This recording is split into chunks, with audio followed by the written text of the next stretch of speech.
तो रेडी।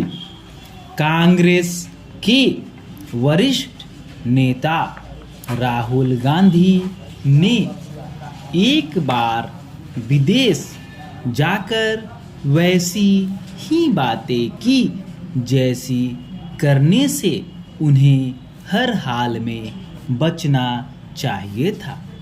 वह देश में इस तरह की बातें करते ही रहे हैं कि मोदी सरकार के चलते भारतीय लोकतंत्र खतरे में है और सरकार से असहमत लोगों के साथ विपक्ष की आवाज़ दबाई जा रही है।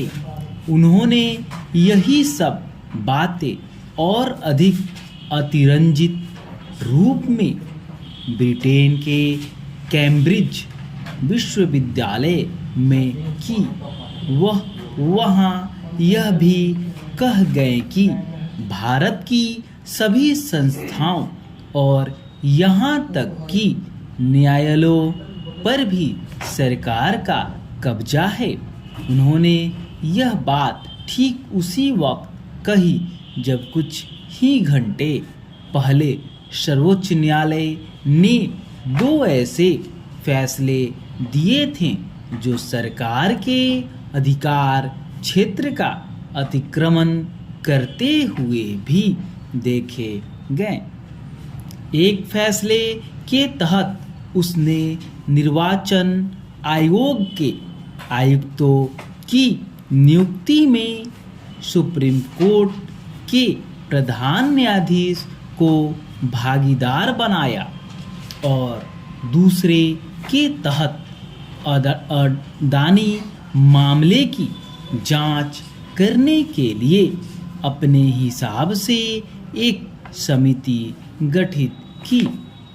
सबसे हैरानी की बात यह रही कि राहुल गांधी ने पेगासस मामले को नए सिरे से उछाला और अपनी जासूसी का आरोप लगाते हुए यह हास्यास्पद दावा भी किया कि खुद खुफिया अधिकारियों ने उनसे कहा था कि उनका फ़ोन रिकॉर्ड किया जा रहा है और उन्हें संभलकर बात करनी चाहिए। स्पष्ट है कि उन्होंने यह बताना आवश्यक नहीं समझा कि सुप्रीम कोर्ट की एक समिति ने इस मामले की जांच की थी और उसने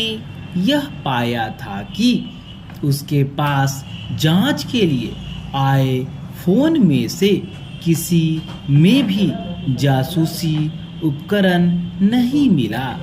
इनमें राहुल गांधी का फ़ोन नहीं था क्योंकि उन्होंने उसे जांच के लिए सौंपा ही नहीं था। राहुल गांधी न सही कम से कम उनके सहयोगियों और सलाहकारों को यह पता होना चाहिए कि उनकी घिसी पिटी बातें और यह राग लोगों को प्रभावित नहीं कर रहा कि देश बर्बाद हो रहा है। वास्तव में यही कारण है कि कांग्रेस चुनावों में पस्त होती जा रही है। पूर्वोत्तर के 3 राज्यों में कांग्रेस को जो पराजय मिली वह उसके खोखले चिंतन और दृष्टिहीनता का ही नतीजा है। राहुल गांधी अपने संकीर्ण राजनीतिक हितों के लिए किस तरह विदेश में देश को नीचा दिखाने पर तुले हुए हैं, इसका पता इससे चलता है कि उन्होंने यह कह दिया कि मोदी सरकार सिखों, ईसाइयों और मुसलमानों को दोयम दर्जे का नागरिक समझती है।